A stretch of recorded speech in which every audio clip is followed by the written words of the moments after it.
Why do we watch that video yet again? Because I know for some of you guys that have been around, I show that video quite often. Plus, that was the very first thing that we started when we started this conversation, but it didn't fully work. So I love that one. I'm a big Futurama fan. I love The Simpsons too.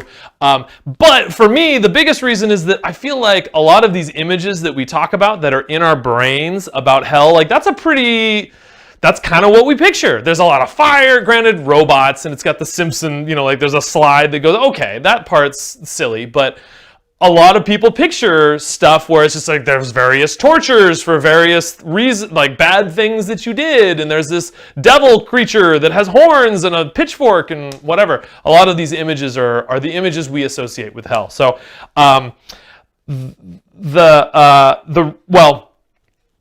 why I watched the video. Why are we talking about this? And hopefully we've talked about this a little bit each week, but for me, especially because we are going to wrap up the whole hell part today, one last thing I just wanted to throw in is that for me, I feel like a lot of Christians have a lot of these images in their brain. Like this is what hell is all about.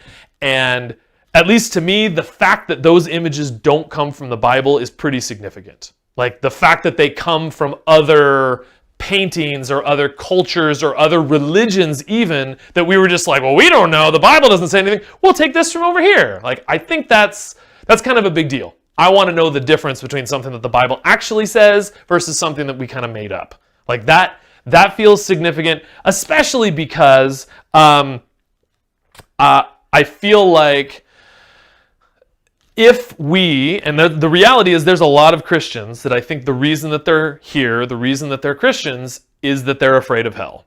Is Jesus is their way out of hell. And we've even told that to people in the past about like, hey, like it's a get out of hell. I mean, maybe we don't use those words, but like save yourself from hell by choosing Jesus. And if that's the reason that we follow Jesus, that's not what Jesus' message is at all. It's not like I want to so scare you guys that you follow me. It's no. I'm all about love, and you should like love is the reason that we do it. Love is the reason that we follow. So I think that's really important. But today, let's skip that one. So there we go. Okay. So today I wanted us to talk about the big scary book of Revelation. I think I promised. Yeah. Now the funny thing, like Revelation is kind of big and scary, I think. And I remember when I became a Christian, I was like, dang, you guys have a book about the end of the world? Like, let's talk about that some more, because that sounds really fascinating. I mean, how many movies do we have that are all about the end of the world, right? So, not only that, but also when we're talking about hell, a lot of the images that we do talk about, I think, come from the book of Revelation. We're like, oh, Revelation said that. Okay, well then this must be, whatever. So here we go. We're going to try in 10 minutes to do my best impression of giving you guys an understanding of the book of Revelation. And it's pretty crazy complex. So let's start with, hopefully there's not, oh good, okay. So 3 things that I think are really key to understanding this book as best we can. So the first one is that it is apocalyptic.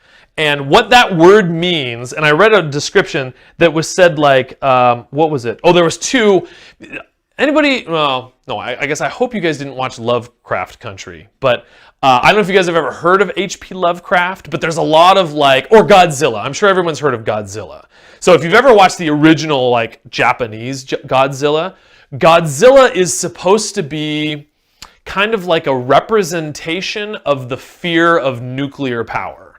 So, and it's this horrific, fantastic, miles high, crazy monster takes the form of fear and of all of that. That's kind of what apocalyptic literature is that it's not, so for example, it talks about a beast from the sea, and it talks about, even you guys have heard the number 666 as being the devil's number and stuff like that. All of these things are supposed to be these apocalyptic images that are not, they're less supposed to be because literally this thing is going to rise up out of the ocean, and more the way it's supposed to make us feel. The horror and the whoa, this is going to be terrible is the image that they're going for. So the 3 that I saw was one, a beast from the sea is referred to, and that's more talking about like a nation, how a nation comes to power. So like think about like Rome, where there was like the Babylonians, and then there was like the Greeks, and then the Greeks got conquered by the Romans, and it just kind of rose to power, and it became the biggest thing around. Even in our modern era, we can look at the different empires that have risen and fallen. Earthquakes are more about like judgment, like divine judgment. Facing persecution. So this book was literally written in 90 or so AD, as Nero had just died, but he was coming down on the church.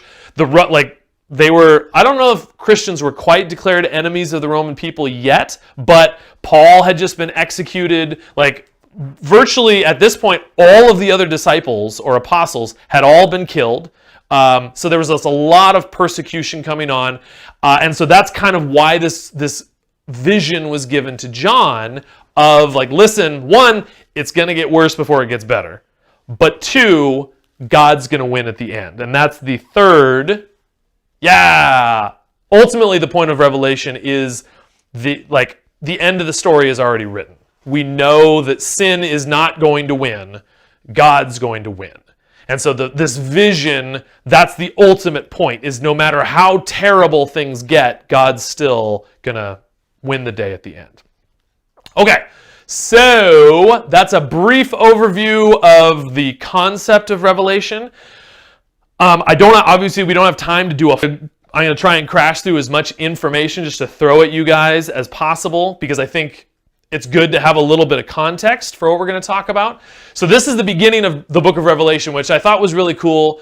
The revelation from Jesus Christ, which God gave him to show his servants what must soon take place. He made it known by sending an angel to his servant John, who testifies everything that he saw, the word of God. So one, this is the introduction to the book, is that this is a vision to John from God, specifically to show his servants what must soon take place. Again, bad stuff is coming, is essentially the message of this book. If you decide to read it briefly, or if you try and dive through it, here's a really quick overview of the book. Is that first, there's a message for specific churches, where if you guys have heard about you are neither warm nor cold, you are lukewarm, so I spit you out of your mouth. That's for a very specific church that understood the message that they were getting from Jesus. So that's the beginning of the book, message for a specific churches. Then there's this vision of heaven, which is really, really awesome. If you get a chance to read that part, which is I think that's chapter 7, where it talks about the throne and the angels and all of these heavenly beings bowing down before God, and the Lamb is sitting at God's right side. All of that, that's the second part of the book. Third part of the book is the apocalypse, and it kind of breaks down. Again, we don't really have time to get into all of the details, and there have been tons of books written that say that it's this and say that it's this. Either way, there's this image of, there's seven seals, 7 trumpets, and 7 bowls. The word number 7 is really, really important. That's why there's 7 of each one of them. Not that it's going to happen 7 times necessarily, but 7 is the perfect number to the Hebrews. That's why he says there's 7 of this and 7 of this and 7 of this. But this is the apocalypse, where we get all of these images of these dragons and beasts and stuff like that. And then last but not least is the final battle where Satan is, and we'll get into that in just a second. So, okay, so that's my attempt at an overview.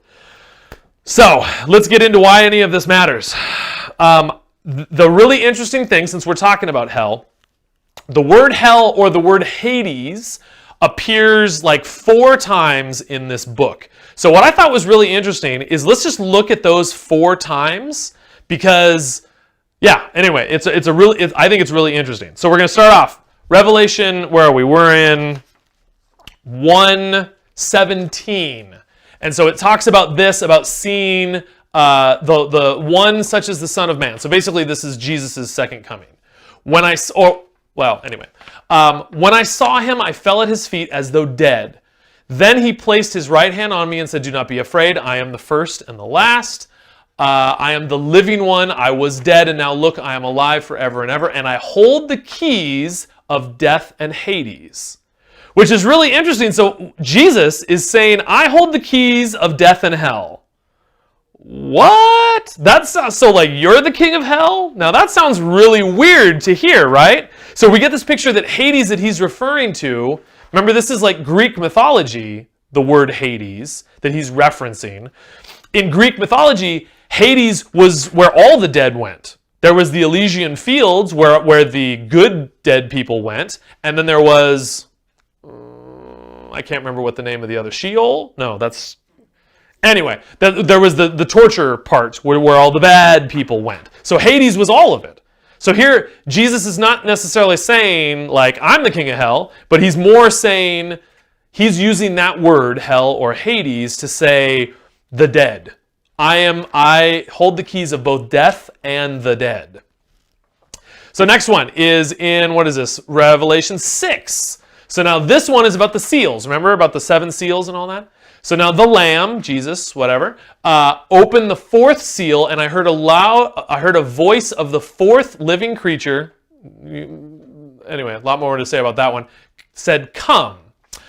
I looked, and there before me was a pale horse. Its rider was named Death, and Hades was following close behind him. They were given the power over 1/4 of the earth to kill by sword, famine, and plague, and by the wild beasts of the earth. So much there. Johnny Cash wrote a song about this. It's so crazy. But again, the pale horse's rider was named Death. So think of this as a metaphor, an image for death, and Hades was close behind him. So it's not this idea, because I've heard Johnny Cash's song literally says the rider's name was Death and hell was coming with him, is how they define that, which makes it seem like, oh my gosh, this is the devil. This is not the devil, this is death. And that Hades was close together. This idea of death and the people who are dead is this picture that is painted right here. And then the last one, this is the big one.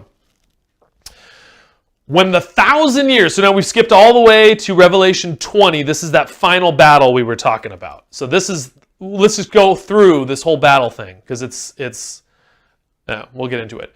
When the 1,000 years are over, Satan will be released from his prison and will go out to deceive the nations in the 4 corners of the earth, Gog and Magog, and to gather them for battle. In number, they are like the sand of the seashore.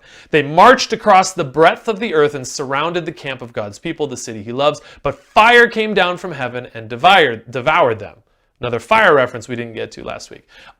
And the devil who deceived them was thrown into the lake of burning sulfur, where the beast and the false prophet have been thrown. They will be tormented day and night forever and ever. Then I saw a great white throne and him who is seated on it. So we got a picture of for Satan, and now white throne, so God, Jesus, something along those lines, right? The earth and its heavens fled from his presence, and there was no place for them. And I saw the dead, great and small, standing